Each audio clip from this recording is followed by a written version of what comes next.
The Tomb of the Queen of Time. When Victoria Morgan first heard about strange vibrations beneath the desert, she was just a student working in the archives of the British Museum. A young woman with a keen mind and an insatiable thirst for knowledge, she spent her days leafing through yellowed documents from Soviet expeditions of the 1970s. Most of her colleagues considered this work boring and useless, but Victoria saw something more in these papers, echoes of a history that demanded to be heard. The documents were written in Russian, and thanks to her passion for linguistics, Victoria could read them without a translator. One of them, dated 1973, caught her attention the most. A Soviet team of geologists was exploring near Lake Merritt, searching for oil, but instead discovered something unusual. Their instruments recorded constant vibrations emanating from beneath the limestone. The vibrations were too regular to be natural, but they didn't resemble mechanical movements either. They repeated every 42 seconds, like the pulse of a sleeping giant. Victoria copied all the data into her notebook, her heart pounding. She knew she'd stumbled onto something significant, but when she tried to share her discovery with the professors, they merely smiled condescendingly and advised her not to waste time on fantasies. The Cold War had ended, but its legacy still hung over science like a fog. Documents were forgotten, files lost in archives, and history sank into oblivion.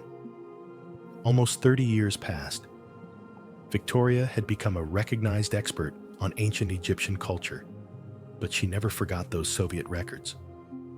When satellite technology reached new levels of accuracy in the early 2000s, she convinced her colleagues to scan the same area. The results shocked the entire scientific world. Beneath the sands, a perfect geometric shape was visible. The Ankh symbol, the ancient Egyptian sign of life, not painted on the surface, but hidden deep underground, visible only by satellite. It was a sign, left expressly for those who would seek it. Victoria assembled a team. Her selection was careful and deliberate. She needed people who believed in the impossible, but also possessed a scientific mindset. The first was David Chen, a young engineer with a background in geophysics, whose work on underground structures was revolutionary. Then came Amelia Ross, a British archaeologist with a reputation for challenging established theories. Finally, Victoria invited Muhammad Abdul, a local guide and historian who knew the desert like no one else and held the ancient traditions of his people in his memory. When they first arrived, the desert greeted them with silence. Golden dunes stretched to the horizon, and only the wind broke the silence. But beneath their feet, in the earth, something was breathing. David's instruments began beeping almost immediately. The vibrations were faint but insistent, as if the planet's heart were ticking away. Every 42 seconds, the ground trembled, barely noticeable, but inexorable. Mohammed looked at the instruments with concern. He told the team old stories his grandfather had passed down to him. In this part of the desert, he said, people heard sounds they couldn't explain. Sounds like breathing or a heartbeat. The locals avoided this place, especially at night. They believed the earth was alive here, that something ancient and powerful slumbered beneath the sands, and that awakening it was dangerous. Amelia listened with a skeptical expression on her face, but her eyes betrayed interest. She was a scientist, accustomed to facts and evidence, but she was also a historian, and history often contained kernels of truth hidden beneath layers of myth and legend. She suggested conducting a nighttime thermal imaging scan. Perhaps there was some kind of geothermal anomaly beneath the sands that would explain the vibrations and heat. The desert night was cold and starry. The sky was dotted with points of light, each star seeming closer than in the city. The team set up the equipment and began scanning. When the results appeared on the screens, Everyone fell silent. A system of tunnels was visible beneath the sands, perfectly straight and geometrically correct. They formed a pattern reminiscent of a circulatory system or a network of nerves. The central tunnel was the largest, with narrower passages branching off from it. Victoria felt her breath catch in her throat. This wasn't a natural formation. It was a construct created by the mind, and it was enormous. David quickly ran the calculations. The main tunnel stretched for over a kilometer. Its walls were perfectly smooth, without cracks or damage, despite the passage of over 2 millennia. This was impossible. Even with modern technology, creating something like this would be difficult. The next day, the team began careful excavation. They used specialized equipment to avoid damaging the ancient structures. Layer after layer of sand was removed, revealing a smooth black limestone surface. But this was no ordinary limestone. Its surface was. The rhinoceros glittered like polished stone, seeming to glow from within with a faint bluish luminescence. When they finally broke through the entrance, a blast of cold air rushed out, carrying scents none of them expected. The scent of resin, ancient metals, and something else, undefined and alien. Some of the team retreated, covering their faces with masks, but Victoria stepped forward, her eyes shining with both curiosity and fear. Inside was a temple, not just ruins, but an entire structure, remarkably preserved. The columns stood upright, though covered in the dust of centuries. The walls were covered with inscriptions in 2 languages, ancient Egyptian hieroglyphs and Greek. This was unusual. Egyptian temples rarely mixed languages, especially in sanctuaries. But Cleopatra was the queen of 2 worlds, Egyptian and Greek. She ruled a kingdom divided between 2 cultures, and this temple reflected her duality. Amelia began photographing the inscriptions, her hands shaking with excitement. She read the text aloud, translating as she read. The words spoke of Taposiris Magna, the great burial place of Osiris, god of the underworld. They spoke of rebirth, of eternal life, of the connection between the world of the living and the world of the dead.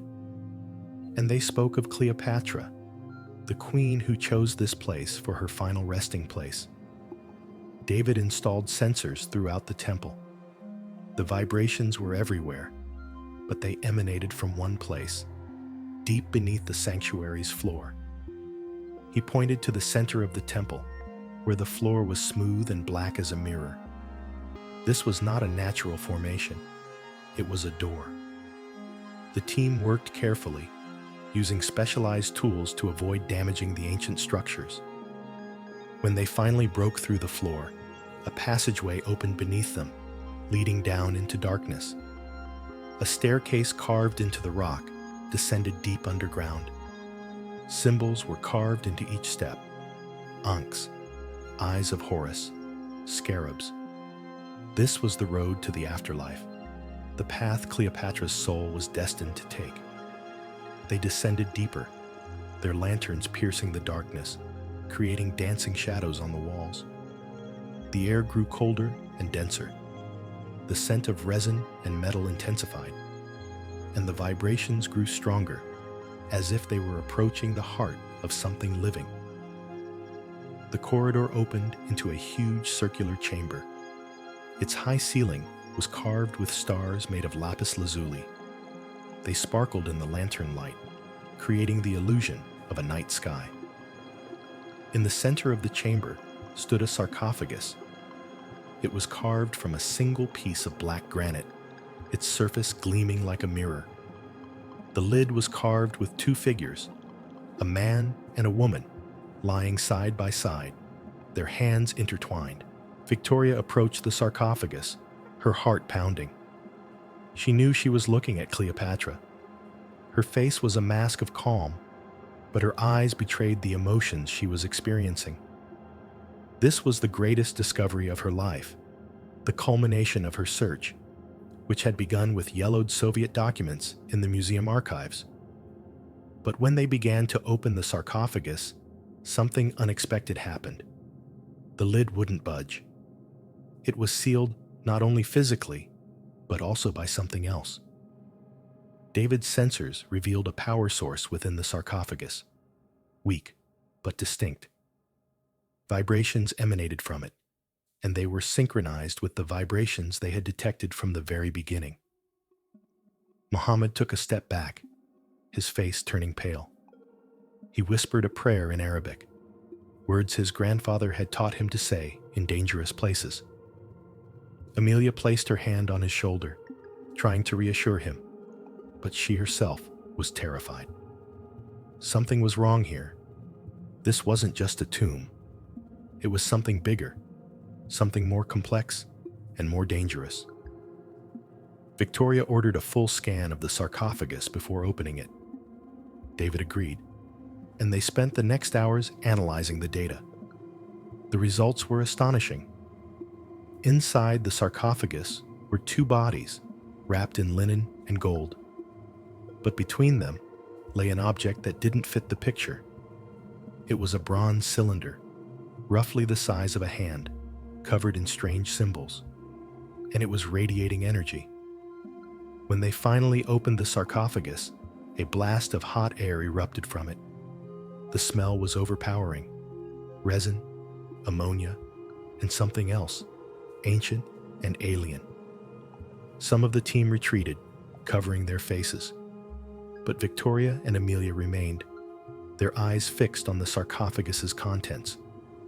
The woman's body was in better condition. The linen it was wrapped in had hardened into a shell, maintaining its shape. On her chest lay a gold brooch in the shape of Isis, the goddess with whom Cleopatra identified. On her wrist was a bracelet in the shape of a cobra, a symbol of protection and death. The man's body was in worse condition.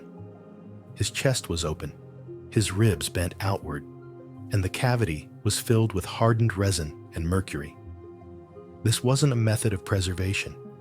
It was a ritual, the purpose of which was entirely different. Victoria carefully held the sensor to the bronze cylinder. Vibrations emanated from it every 42 seconds. 42 is a sacred number in Egyptian religion, the number the judges who determine the fate of souls after death. It couldn't be a coincidence. She asked David to analyze the cylinder's material. The results came back within an hour. The material was unusual. Bronze mixed with an unknown metal that didn't match anything on the modern periodic table. It was impossible, but the data was clear. Amelia began studying the symbols on the cylinder. They were carved with incredible precision, every symbol perfect. She recognized some of them, ancient Egyptian hieroglyphs denoting life, death, and rebirth. But there were others she couldn't identify. They looked geometric, mathematical, as if they had been created according to some precise plan. Victoria made a decision. They had to open the cylinder, but not here, not in the tomb. They had to get it to the lab where it could be properly studied. She ordered the team to begin preparations for transporting the artifacts. But before they could begin, something strange happened. The ground beneath them shook. Not an earthquake, but something more focused. The vibrations intensified, becoming almost painful. David's sensors went off scale. The vibrations were coming not only from the cylinder, but from the ground itself, from the walls of the chamber, from the air around them. Muhammad grabbed Victoria's hand. His eyes were full of fear. He whispered something in Arabic, words that sounded like a warning. Victoria didn't know the exact translation, but she understood the meaning. They had awakened something that should have remained dormant. The team quickly began gathering their equipment. They couldn't remain in the chamber.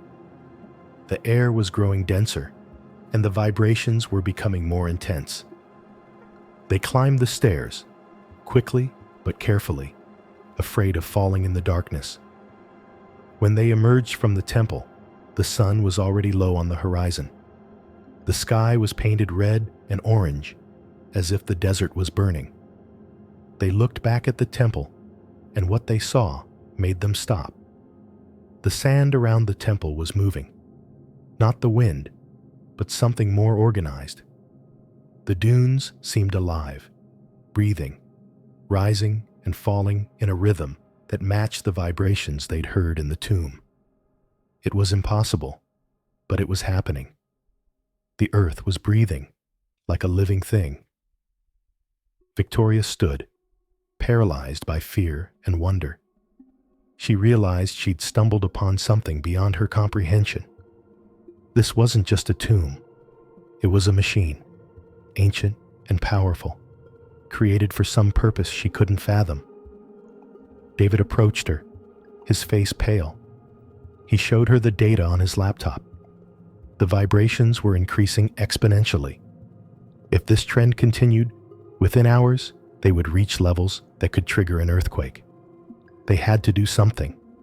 They had to stop this. But how do you stop something you don't understand? How do you control an ancient machine created by a civilization that vanished thousands of years ago? Victoria ordered the team to return to base camp and contact the authorities. They needed help, expertise, and resources beyond their capabilities. She also ordered no one to enter the temple until further notice. But when they arrived at camp, they discovered that contact had been lost.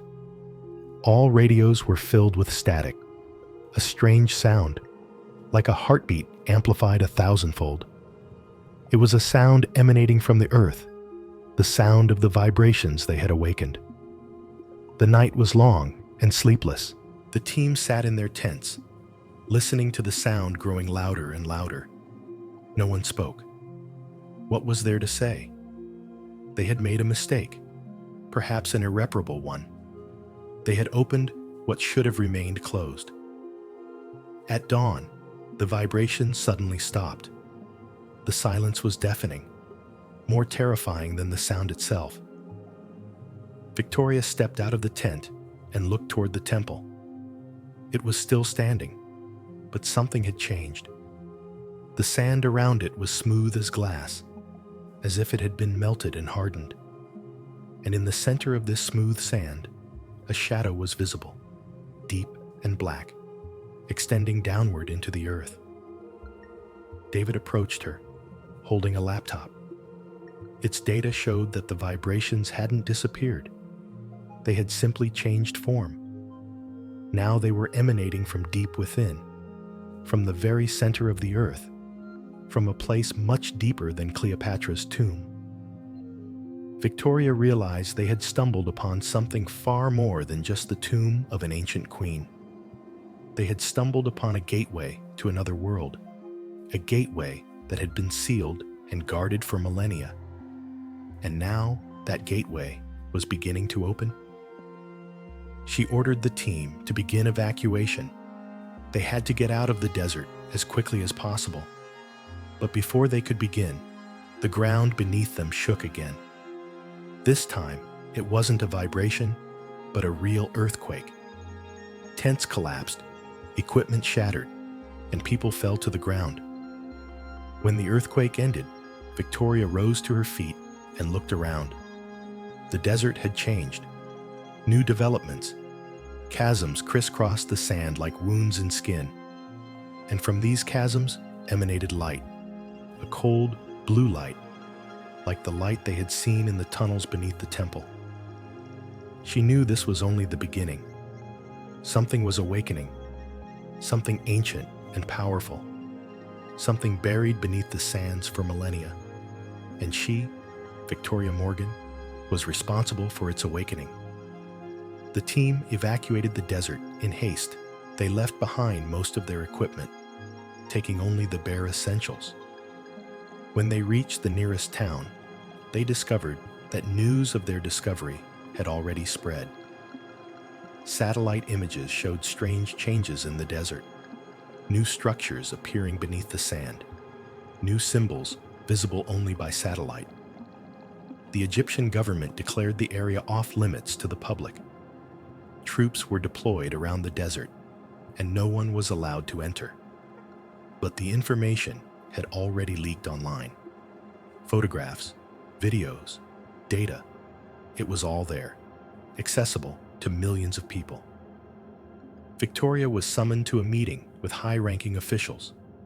They wanted to know what she had found, what she had awakened. She told them everything about the temple, the sarcophagus, the bronze cylinder, the vibrations, the gates that were beginning to open. They listened silently, their faces serious. One of them, a tall man with gray hair, asked her, "Do you understand what you've done? You've upset the balance that has been maintained for millennia. You've opened gates that were meant to remain closed." Victoria replied, "I didn't know. I was simply seeking the truth.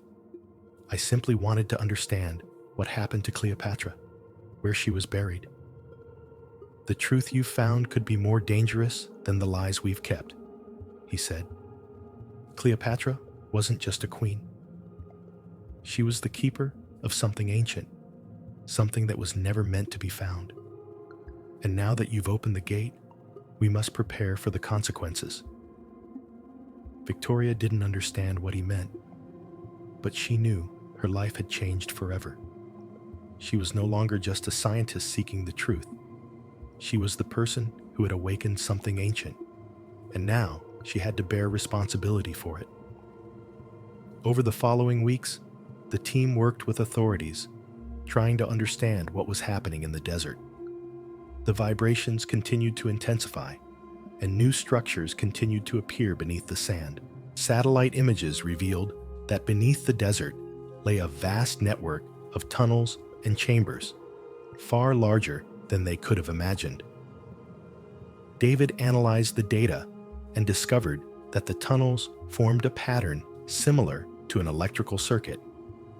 The vibrations were signals transmitted through this circuit, like electricity through wires. The bronze cylinder they found in the sarcophagus appeared to be the key that activated this circuit. Amelia continued to study the inscriptions she had photographed in the temple. She discovered that they contained instructions describing how to use the cylinder, how to activate the machine beneath the desert. But the instructions were written in metaphorical language, mixing religious symbols with technical terms. It was as if an ancient civilization were trying to describe technology using the language of religion. Muhammad told them an old legend his grandfather had told him.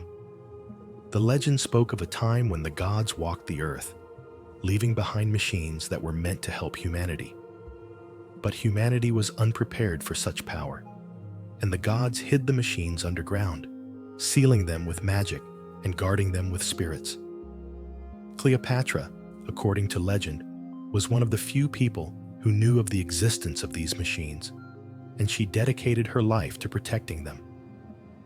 Victoria listened to this story and realized the legend could be true. Not literally true, but true in a deeper sense. Cleopatra could have been the keeper of ancient technology, and her tomb was not just its burial place, but also a repository for this technology, protected from prying eyes. But now the gates were open, and the technology was awakening. The question was, why? Why was the machine activating now, after 2,000 years? The answer came unexpectedly. One of the team members, a young physicist named Thomas, discovered that the vibrations coincided with the solar cycle. Every 42 years, the sun went through a specific cycle of activity, and that year, the cycle reached its peak. The machine was programmed to activate at specific moments when solar activity reached a certain level. This meant that the machine was not only ancient, but also incredibly complex. Its creators understood the cycles of the sun. Their grasp of astronomy and physics was at a level modern science was only just beginning to reach.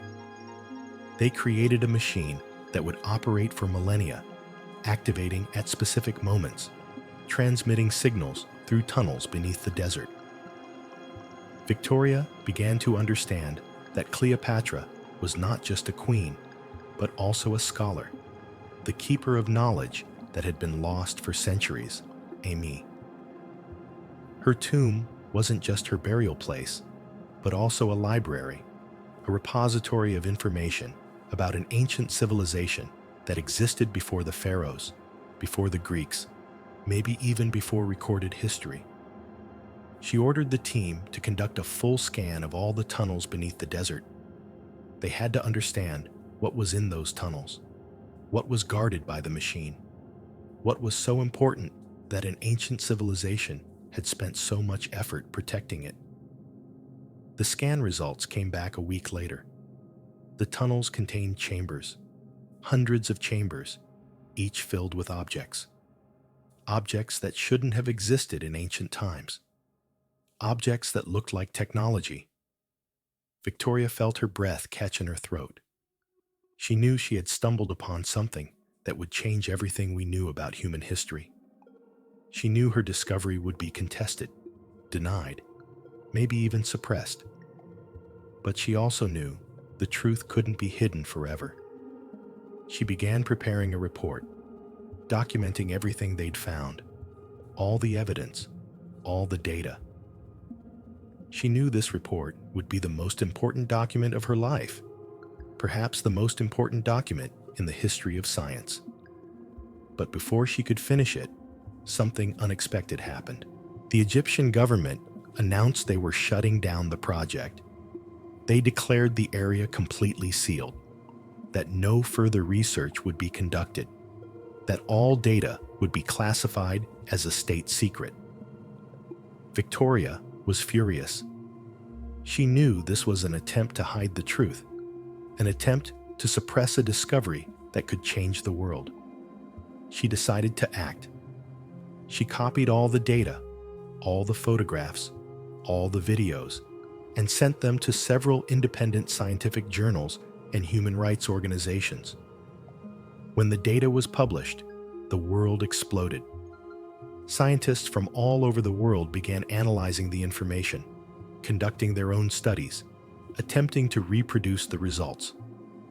Some denied the discovery, claiming it was a fake or a mistake, but others saw it as proof that human history was far more complex than we thought.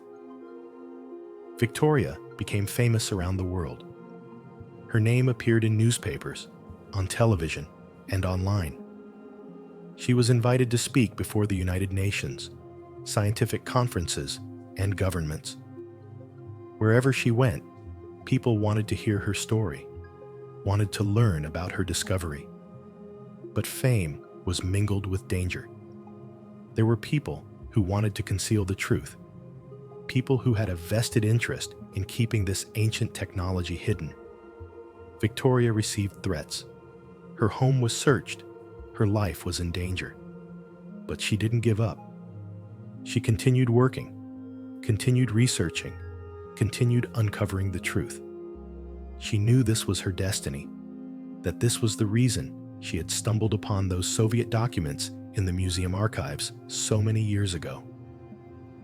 A year after the discovery of Cleopatra's tomb, Victoria returned to the desert. The Egyptian government, under pressure from the international community, agreed to allow further exploration, but under strict control and supervision. Victoria brought a new team with her, including some members of her original team who remained loyal to her. They began a systematic exploration of the tunnels and chambers beneath the desert. Each chamber contained artifacts, each artifact telling a story. They found devices that looked like compasses, but which pointed not north, but toward the stars. They found tables covered in mathematical formulas describing the movements of planets and stars. They found instruments that looked like microscopes and telescopes, but which were far more complex than anything created in antiquity. And at the center of it all was a machine, a massive machine, occupying an entire chamber made of an unknown metal, covered in symbols and hieroglyphs. A machine that was the source of vibrations, activated by the discovery of Cleopatra's tomb, which was the heart of the entire tunnel system. David and his team of engineers began analyzing the machine, trying to understand how it worked and what it did. They discovered that the machine was connected to the tunnels through a system of crystals that conducted energy similar to electricity. The machine harnessed solar energy, collected through crystals on the desert surface, and transmitted this energy through the tunnels to various chambers. But for what purpose? What was the purpose of this system? Why would an ancient civilization expend so much effort creating such a complex machine? The answer came when Amelia discovered a large library in one of the chambers. The walls were covered in inscriptions, thousands of inscriptions, describing the history of an ancient civilization. A civilization that existed long before the pharaohs, which was far more advanced than we ever thought. According to the inscriptions, this civilization was destroyed by a catastrophe, perhaps a meteorite, maybe an earthquake, maybe something else. Before they vanished, they created a machine that was supposed to preserve their knowledge, their technology, their history. The machine was programmed to activate at specific moments, when solar activity reached a certain level, and transmit signals into space as a message to posterity, a cry for help across millennia. Cleopatra, according to the inscriptions, was one of the few people in history who understood the significance of this machine. She was a scholar, a historian, and she dedicated her life to protecting this machine, guarding it from those who would use it for war or destruction. Victoria stood before this library, reading the inscriptions, and felt devastated. She now understood why the government wanted to hide this discovery. This discovery upended everything we knew about human history. This meant that we weren't the first advanced civilization, that there had been those who came before us, far more advanced than us, and who had vanished, leaving behind only a machine and hope. She ordered the team to continue their research, to continue documenting everything they found. She knew this was the most important discovery in human history, and she was determined to ensure the truth was revealed, that the knowledge was preserved and passed on to future generations. But she also knew this discovery would have consequences. It would challenge religion, philosophy, our understanding of ourselves. It would spark debate, conflict, maybe even war. But the truth was more important than the convenience of lies. Victoria continued to work, continued to explore, continued to uncover the secrets hidden beneath the desert sands. And with each discovery, each artifact, each inscription, she became increasingly convinced that she was on the right track, that she was uncovering a story that needed to be told, a story that could change the world. Cleopatra's tomb was more than just her burial place. It was a gateway to the past, a gateway to a human history we had forgotten, lost, but which was now beginning to open before us, revealing secrets hidden for millennia.